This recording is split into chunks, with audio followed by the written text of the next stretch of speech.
弟兄姊妹平安，今天是2022年的7月7号。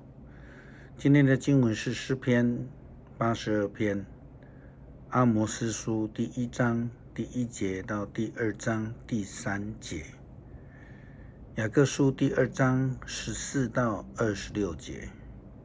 今天要跟大家分享的主题是信心与行为。虽然我们知道保罗他非常强调因信称义，但是他并不是完全否定行为的功效，而是强调得救并不是因为行为，而是因为相信。行为在保罗的思想里面是一种回应上帝救恩的一种实际行动，不是得救的必要条件，或是说主要原因，但也不是全然的不重要。宗教改革家马丁路德，他非常的追求认同保罗的神学因信称义，但是他却完全否定行为的价值。他甚至曾经严厉的批判今天我们所读的新约经文雅各书。马丁路德认为这是一本一文不值的雅各书，他称它为稻草书信。但是呢，后来马丁路德在了解了这个雅各书之后，他修正了他对雅各书的观点，并且在1531年的时候发表了 Augsburg 信条辩护文的时候中，他指出雅各书跟保罗书信并不相矛盾，因为根据雅各书第2章14节到18节的背景，雅各强调信心加上行为，是指的信徒得救以后，除了信心的条件以外，更需要以行为在众人的面前表达自己义人的身份。那么行为在雅各书的论点上来看，信心的果子，这是信心的果子，而不是称义得救的条件跟目的。这样的论点其实跟保罗的神学论点完全的吻合。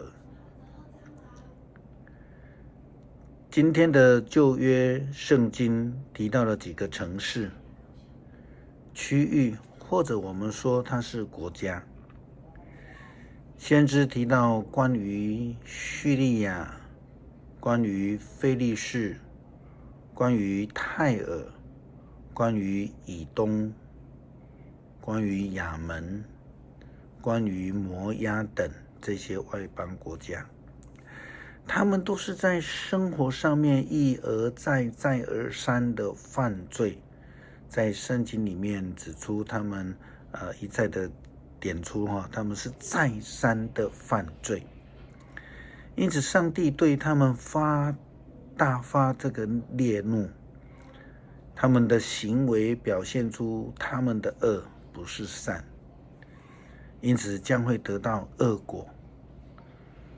上帝的惩罚就如同昨天我们在读经里面分享的斧头一样，它已经放在枝头上了，要将那一些枯枝、那一些不结果子、那一些长得歪七扭八的，全部修剪下来，丢到外面，放在火里，用不灭的火把这些枝子给烧掉。因为他们必须要面对自己行为所带来的后果，没有好的生命行为，无法得到上帝的报偿。恩惠以及救恩，这是必然的。如同雅各书的经文所提到的，他说：我的弟兄姐妹们，如果有人说他有信心，却不能用他的行为证明出来，有什么用处呢？那信心能救他吗？这正是阿摩斯先知对那几个城市国家的预言以及提醒。再三犯罪所得到的后果，必然要被剪除丢弃。雅各又指出当时候的基督徒的问题，他们对需要的人是冷漠的。虽然他们说他们有信心，雅各说：你们当中有弟兄或姐妹没得穿，没得吃，你们却对他们说：平安平安，愿你们穿得暖，吃得饱，却不供应给他们所需要的，那有什么用呢？所以说，光说不练，意思就是说，口里挂着说我们有信仰、有信心，但却完全的冷漠，不愿意付出行动。在上帝的眼中，这样的人是完全没有信心的。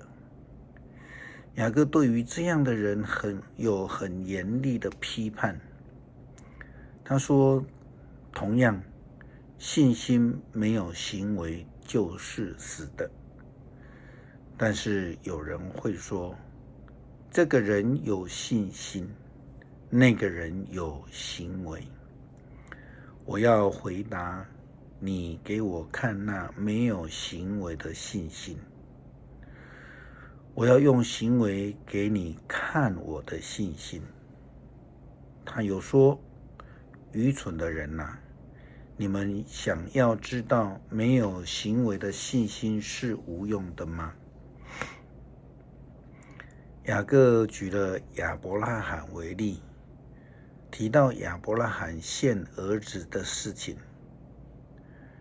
他认为亚伯拉罕跟上帝有非常合宜的关系，有信心并且付出行动为见证。圣经说，我们的祖宗亚伯拉罕是怎样得以跟上帝有合宜的关系呢？是因为他把儿子以撒献在祭坛上这一行为。可见他的信心和行为是相辅并行，信心是借着行为而达到完全的。圣经上说，亚伯拉罕信上帝，因他的信，上帝认为他为义。这话实现了，他被称为上帝的朋友。雅各所强调的就是信心与行为的相辅相成，缺一不可的信仰生活见证。这是真实相信的生命表现。雅各再举耶利哥城妓女拉合为例，他真实的相信约书亚和他们所介绍的上帝是真神，因此他就付出行动的来解救约书亚他们。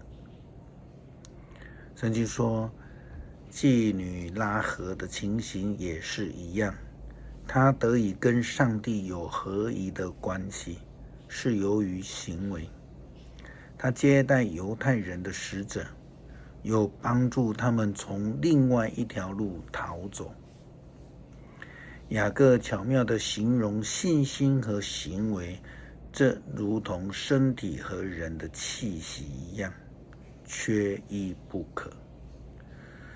所以人得以跟上帝有合宜的关系，是借着行为，不仅仅是借着信心而已。那基督徒如何表现出自己的信仰是活的呢？在我们的教会生活当中，我们如何活出信仰的生命见证呢？诗篇82篇，上帝主持天庭的聚会，在诸神会议中行审判。他说：你们必须停止不公平的审判，你们不可再偏袒邪恶的人，要维护穷苦人和孤儿的权利，要以公道待贫寒无告的人，要救援穷苦贫寒的人，使他们免受恶徒的欺凌。你们竟然那么无知，那么愚昧！你们生活在黑暗中，正义从世上消灭了。我说过，你们是神，你们都是至高者的儿子。然而，你们要跟世人一样死去，你们要像王子一样倒闭。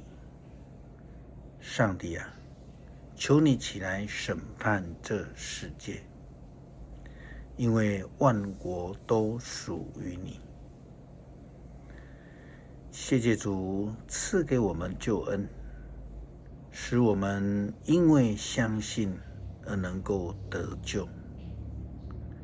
也请帮助我们能够活出美好的见证，从我们的日常行为当中见证我们是属于上帝的，并且已经拥有了复活的真生命。感谢祷告，奉主圣名求，阿们。